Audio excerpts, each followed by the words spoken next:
Welcome to the Last 8% Morning. This is JP Pawliw-Fry. I am so pleased you are here.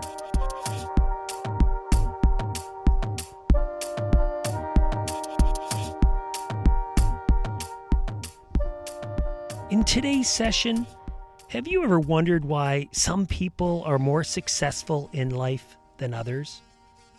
Do you sometimes wonder why some managers or leaders are more effective? Do you ever wonder what are the qualities behind this success? Well, I certainly do.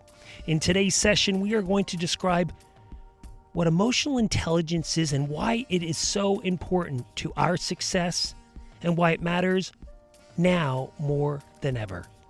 Let's walk.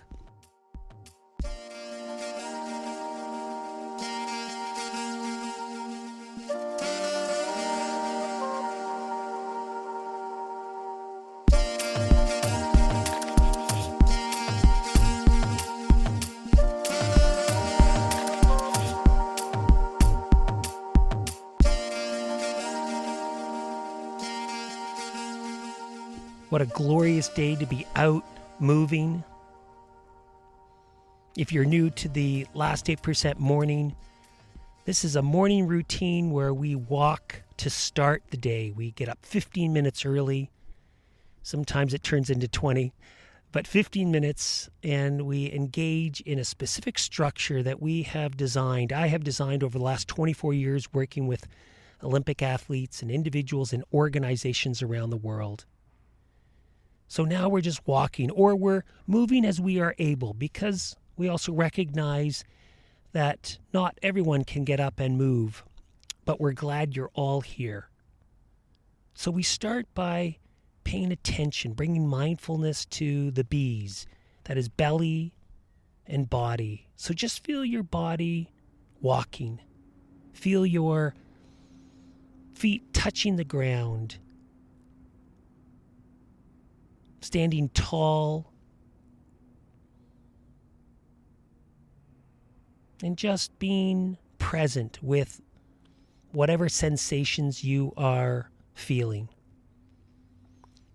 So the B.I.G structure is we are mindful of belly and body. That's after we make our bed, of course. Those are the B's. Then we focus on either an idea of the day or a way to strengthen identity. That's the second I. And then we move to either goals or gratitude. So we start, we're walking, feet on the ground. And oftentimes when I am walking in walking meditation or walking mindfulness like this, I go back and forth between feeling the belly rise and fall and then feeling my feet on the ground. And not just my feet on the ground, but for now, feet on the ground. We can also have belly rise and fall, and then feel our hands and wrists. Again, we're just paying attention. So mindfulness is paying attention on purpose, non-judgmentally, non-reactively.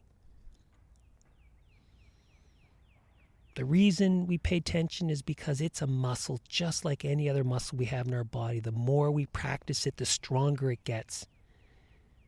And so it allows us to, in the rest of our days, and especially when we hit more difficult moments, what we call last 8% moments, we can be more grounded, more present, less judgmental, less reactive, so that our best self can show up, so we can use all of our emotional intelligence to navigate the situation or the conversation or the decision that we need to make. So just walking, feeling our feet on the ground.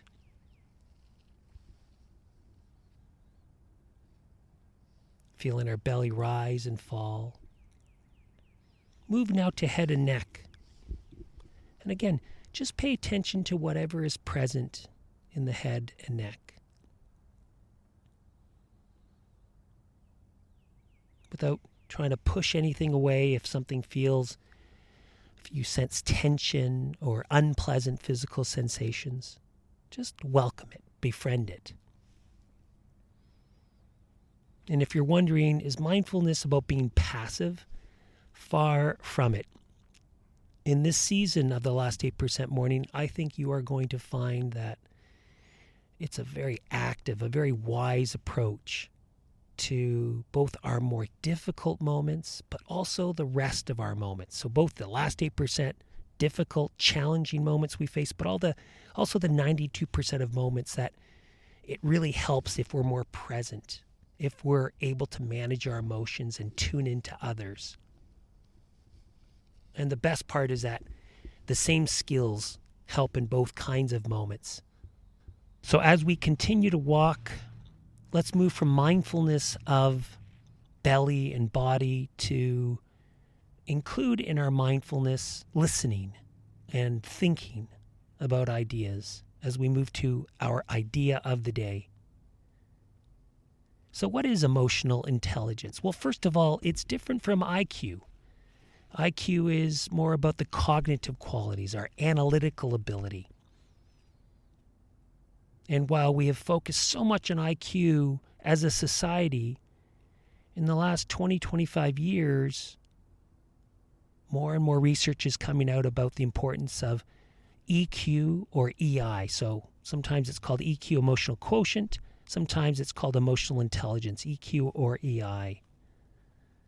And this is about having intelligence around our emotions, understanding something about the emotions we feel, something about the emotions others might be feeling, so we can understand them more effectively, so we can build better relationships. And so emotional intelligence is having some clue about, how emotions influence how I'm seeing a situation, how it's influencing my perception,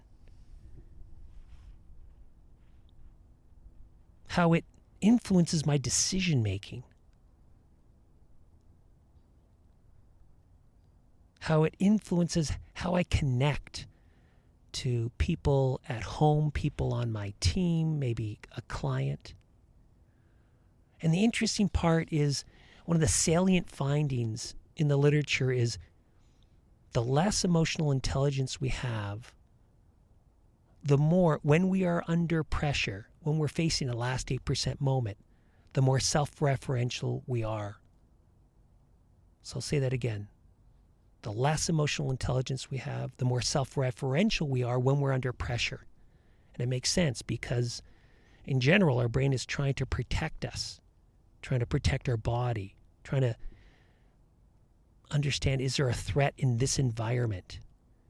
And if we're not able to manage the emotions that come from that sensing of the environment, then we are unable to tune into anything outside of ourselves. And so that's part of what we're going to do in this podcast is get up in the morning, set the tone for the day, but also engage in some what we call drip learning. So little by little, bit by bit learning about managing our emotions so that we can be better in both our more difficult moments and in every moment that we experience.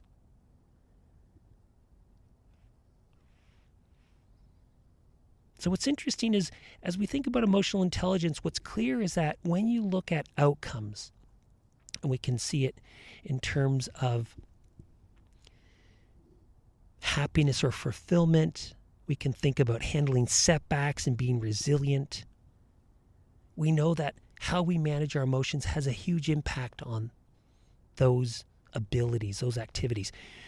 But maybe most significantly, emotional intelligence helps us be in relationship with others, which is a huge mediator of our success. So this is relationships with people we work with. And that matters because when people feel connected to us, when they feel trust with us, they give more effort, what we call discretionary effort. It could be in relationships with clients. Again, when we feel this trusting relationship with the client, so much goes right versus wrong in that relationship and achieving the success that we're hoping for. But also not insignificantly with our family. There's a ton of research. John Gottman's group out west has looked at how we manage our emotions, especially in these difficult moments, has so much to do with how successful a relationship, a partner relationship, a romantic relationship, a marital relationship is. In fact, his research found that if you looked at a couple and you looked at a few key metrics, you could predict with 94% accuracy who would be in a good, successful relationship 5 years from the day you do the research. And a big part of that is how skillfully we manage our emotions and air grievances in those relationships. So this is why we are so keen on developing this quality of emotional intelligence. And with coronavirus right now, gosh, we are facing more last 8% moments. Think about all of our politicians or healthcare experts or economists who are struggling to make difficult decisions about when to reopen the economy, right? That's a last 8% decision, a decision that's harder than the usual ones we face in the course of a day, a month, or year even. Or managers at organizations who are needing to have tough conversations about priorities or, who to keep and make decisions on that. These are difficult things. But listen, if you're not in an organization,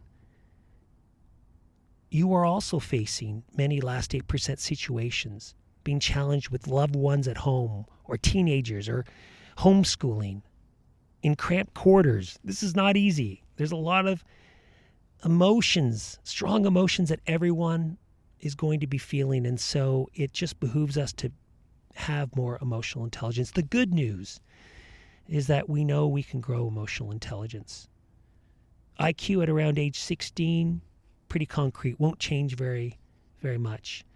But we know that emotional intelligence will grow and improve, but that's only if you're an aggressive learner. It's only if you really take a disciplined approach, which is why we have created this podcast, so that every morning you can get up and you can think, okay, how am I going to show up today? So this helps you set the tone for the day, helps you with drip learning around emotional intelligence, helps you grow from when you do make a mistake, which will happen. But we are committed in this podcast to giving you our 20 years plus worth of research and insight and tools so that you can be your best in your most difficult moments, but also in all of your moments, the other 92%, so you can enjoy life, you can connect and have the kind of life you want to have. So that's our idea of the day. Emotional intelligence, what is it? Why does it matter? And so we're going to add to that throughout the season. So this is a start. Listen to more podcasts and you'll learn more about it. We're going to now go to goals. So we can choose goals or gratitude. Today we'll do goals as part of our B.I.G structure. Think to yourself, what 3 things do you want to get done today? What are 3 big priorities? Just in your mind's eye. Could be a project you're working on, could be a relationship you want to build.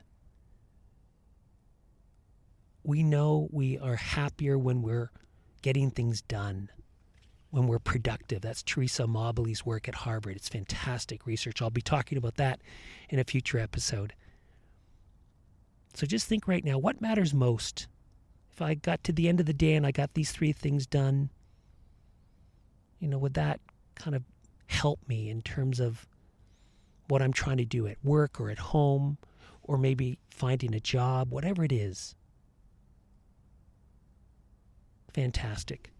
So as we're finishing the podcast, I want to finish with one of my favorite all-time quotes by William James. But please, if you're finding this of value, please review it on wherever you get your podcast, rate it. But the reviewing's important. So you actually write down, hey, I liked it or I didn't. I hope you say you liked it. But share it. Join our Facebook group, Last 8% Project, where every Tuesday at 12:30, my business partner, Bill Benjamin, and I will be on to answer questions and also to, add some ideas. So it's a Facebook Live. So join us on the Facebook group. And let's finish with this awesome quote by William James. He was a psychologist from over 100 years ago. I have no doubt whatever that most people live, whether physically, intellectually, or morally, in a very restricted circle of their potential being. They make use of a very small portion of their possible consciousness, much like a man or woman who, out of their whole bodily organism, should get into the habit of using and moving only their little finger. We all have reservoirs of life to draw upon, of which we do not dream. On this podcast, we are going to dream and we are going to develop ourselves so we can show up at our best, so we can be proud of the life we are living. Let's take this energy into the day. Have a wonderful day.